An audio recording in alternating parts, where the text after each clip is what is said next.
Welcome to Chair Chats, the podcast from Emory's Department of Medicine with DOM Chair Carlos Del Rio. During this edition of Chair Chats, join us as Department of Medicine Chair and graduate of the Emory Internal Medicine Residency Program, Dr. Carlos Del Rio chats with Dr. Rina Hemrajani, the J. Willis Hurst Internal Medicine Residency Program Director, about the Emory Residency Program then and now. Stay tuned for their conversation on this edition of Chair Chats. Welcome to the Emory Department of Medicine Chair Chat podcast with me, your chair, Carlos Del Rio. This week we have Dr. Rina Hemrajani, the Program Director of our Internal Medicine Residency. Welcome, Rina, to our first podcast. Thanks so much, Dr. Del Rio. Excited to be with you for this podcast. It's an awesome time of year. We're actually in the residency recruitment season, so it's a really fun time to be talking more about our program and to be talking with you. It's great. As you know, I did my residency here at Emory many years ago, of course. And of course, I'm assuming things have changed a little since then. Back when I was a resident, we had no days off. My internship rotations were essentially 6 months at Grady, mostly doing wards, as the ICU was open and was actually part of your ward rotation. And one of those 6 months was in the emergency room. And then we had 3 months at the VA, again, doing mostly medicine wards, and then 3 months at Emory University Hospital, where we did inpatient cardiology. So it was all inpatient, mostly medicine, exposure to cardiology. You know, Dr. Hurst was the chair, so cardiology was very important. But we had no opportunity for subspecialty rotations in that first year.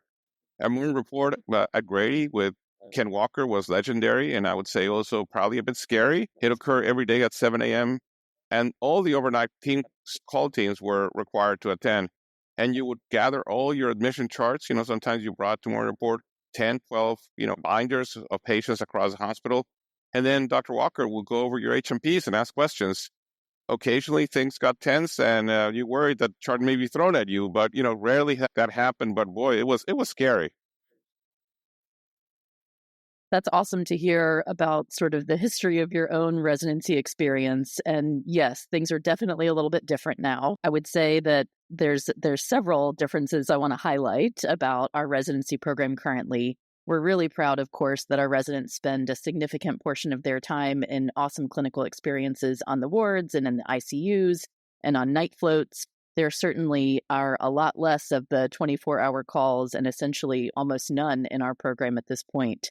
We really prioritize the clinical experiences at the wards and the ICUs, but also really want residents to have that exposure to subspecialty experiences, starting from their intern year, where they have the chance to work with subspecialists and gain exposure to infectious disease and nephrology and pulmonology and all of the other medicine subspecialties, both in the inpatient and in the outpatient setting too. We still have morning report, and it's a wonderful time for residents to come together, to have community, to demonstrate the intellectual curiosity that we're so proud of as a part of our mission as a program.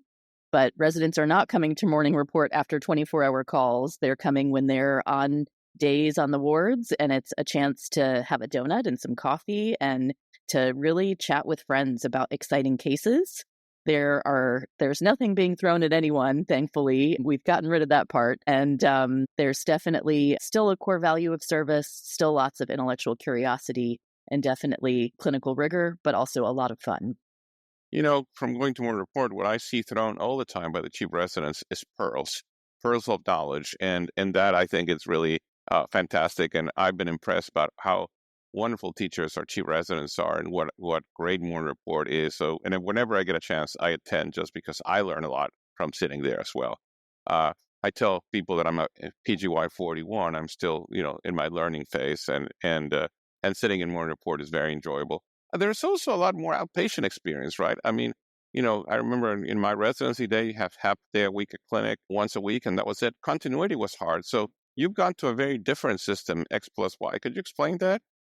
Yeah, no, that's a great point, Carlos, and a massive difference between the way it was then and the way it is now. We've really prioritized not only having outpatient experiences more as a part of internal medicine residency, but really allowing residents to focus on that ambulatory experience when that's the primary focus for them. So we've done that through an X plus Y model, and we do 4 weeks of an X or inpatient experiences, and then 1 week of a Y or ambulatory experiences. And those ambulatory experiences really allow residents to be in their continuity clinics, longitudinally caring for patients who become their own patients, and also in subspecialty clinics to really gain exposure to the ambulatory subspecialties in the best sort of venue for learning those subspecialties. So things like hematology, oncology, endocrinology, and rheumatology are really have a significant ambulatory experience, and we want our residents to gain benefit from being able to be in those spaces with those subspecialists. So it's been great to not be in the ICU or on the wards and have to go over to clinic and come back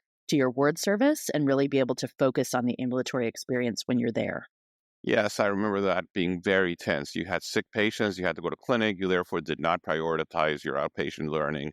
And I think having that block of time is really important. Part of our residency, I always think that mentorship is a huge component of what we do. We just went through our subspecialty match. And could you tell us a little bit about, our residents, where do they end up? What do they do after they graduate?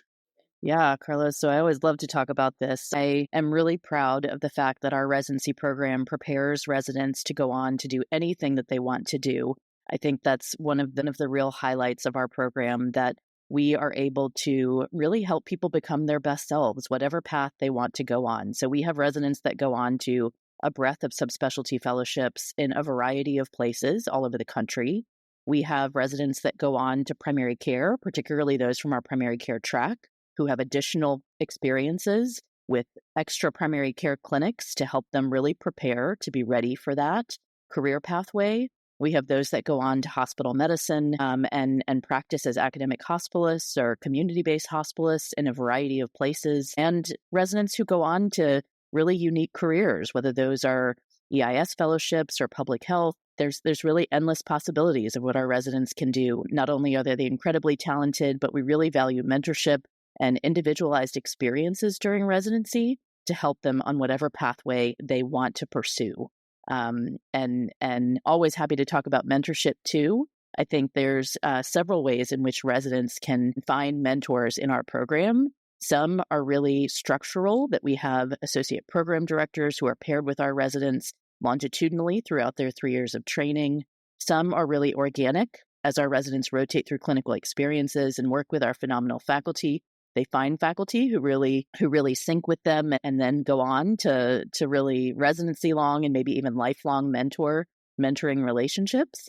So really incredible ways in which our residents find mentorship, and lots of ways to support them on their career development.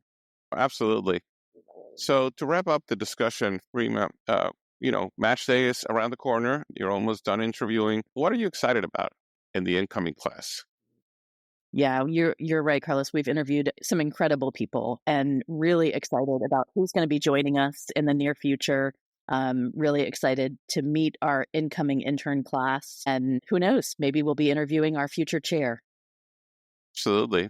It's really an opportunity to come to Atlanta to have an awesome clinical experience. You work at a safety net hospital like Grady. You work at a university hospital. You work at a university community hospital like Emory Midtown. You work at the VA.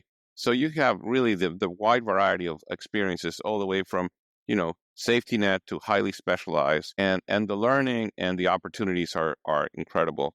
And let's talk about the weather. Let's finish with that, because today is a snowy day in Atlanta. So that's an unusual situation, but something we see once in a while. But you told me that this morning our residents made it in, and they're being well taken care of, and by our system, by our program. So again, tell us about the weather and how does that impact the program? Yes, it is a unique day in Atlanta today. Only once every few years do we have a snowy day, and it allows us to really flex and to step up. And our residents have done exactly that today. In checking in with all of our sites, all of our residents made it in, and our chief residents are providing lots of hands-on planning and care in ensuring that our residents stay safe, but also that they're empowered to do what they do best, which is to care for our patients and to support each other. So very grateful, as always, for the incredible residents in our program. Well, and I'm very grateful for you and for what you've done with the residency and what you and your team have done and continue to do to make the Emory Internal Medicine residency not only a fantastic training program, but also really a family, a place that people can call home. And our residents continue our faculty like you and I have done. And that's part of the home, right? The residency is sort of our minor league, so from which we get some of our best faculty to then go on to join our department. Yeah, you're absolutely right about our program, that it is a family and community. And I tell our applicants that too, that when you join us, you are a part of the Emory family indefinitely. And we absolutely could not do what we do without our outstanding chief residents, our outstanding associate program directors, our program staff, and of course, the support of the department and you and so many who really care for our residents and our program. That's terrific to hear. Thank you very much. Thanks, Rima, and looking forward to the match. Same here, Carlos. Thanks for the opportunity to chat about that. Thank you so much for tuning in to this edition of Chair Chat, the podcast from Emory's Department of Medicine. For more information, visit medicine.emory.edu. Thank you so much. Until the next edition of Chair Chat.